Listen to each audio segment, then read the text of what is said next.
Rain poured heavily that evening, drumming against the city streets like an impatient heart.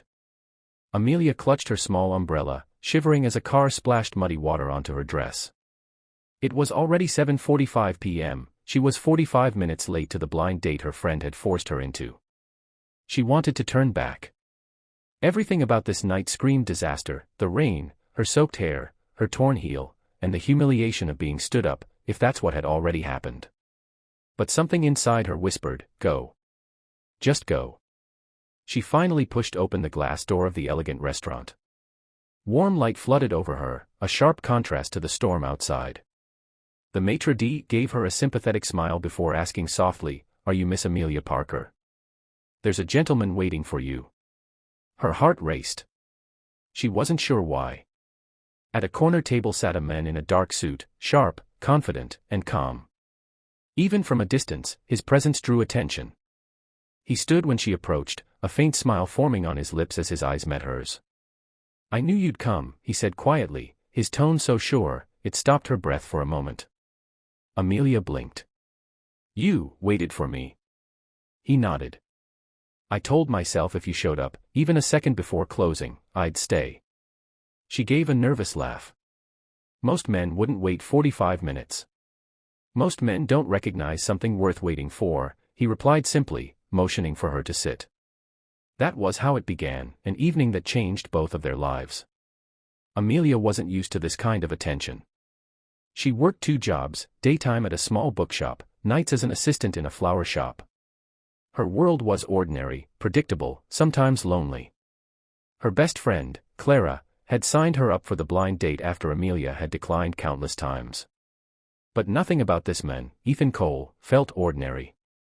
He was composed, gentle, and spoke with an ease that made her feel seen.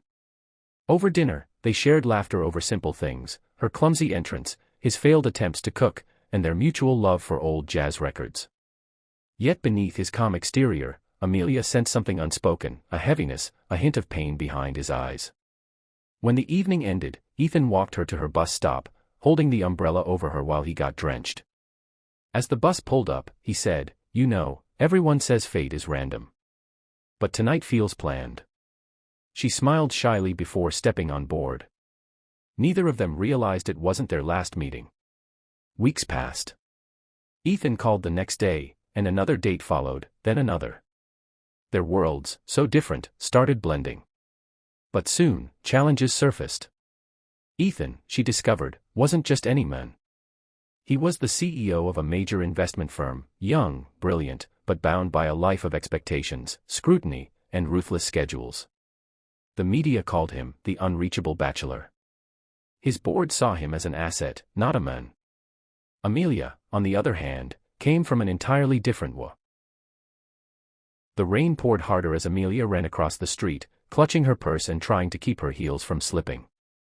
Her hair was soaked, her makeup smudged, and her heart was pounding so loud she could hear it over the thunder.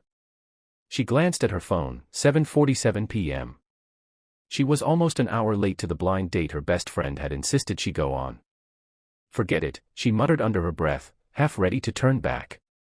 She had already imagined the man rolling his eyes and leaving. But something inside her said to just go. Maybe it was pride. Maybe it was hope. She pushed open the restaurant door, her breath shaky. The warmth inside hit her immediately, the chatter of diners filling the air. She looked around, expecting an empty table, a waiter shaking his head, telling her she'd missed him. Instead, she saw him. He was sitting by the window, a man in a dark navy suit, hands folded calmly, staring outside as if he wasn't waiting for anyone at all. When she approached, he turned. His eyes met hers, steady, kind, but intense enough to make her stop mid-step. He stood and smiled slightly. "You came," he said. "I knew you would." Amelia froze. "You waited for me." "I did," he said simply. "Some things are worth waiting for." That was the first thing Ethan Cole ever said to her, and it would be the line that echoed in her heart for years to come. Amelia hadn't wanted to go on this date in the first place. She was a small-town girl trying to survive in a city that never slowed down. She worked at a publishing house by day and took freelance editing jobs at night to pay her rent. The idea of a blind date felt like a distraction she couldn't afford. Ethan, on the other hand, was everything she wasn't expecting. He was the CEO of a major tech firm, confident, polite, but with a strange softness behind his eyes, like someone who'd forgotten how to rest. He didn't talk about money, business, or success. Instead, he asked about her dreams. "So, what would you do if nothing stood in your way?" he asked between sips of coffee. She smiled nervously. "I'd write. But dreams don't pay bills." He leaned forward slightly. "Maybe not. But they feed the soul. You can't survive without that." His words stuck with her. They spoke for hours that night, long after the restaurant had emptied. And when they finally said goodbye, it felt less like the end of a date and more like the beginning of something real. Over the next few weeks, they met often. Walks in the park. Coffee at her favorite little cafe. Long talks about life, family, and everything in between. Ethan was easy to talk to, even though his life was anything but simple. He had lost his parents young and had built his empire from scratch. His world was filled with contracts, deadlines, and people who smiled only when they wanted something. Amelia was the first person in years who asked him how he felt, not what he had. But the more their bond deepened, the more the world began to notice.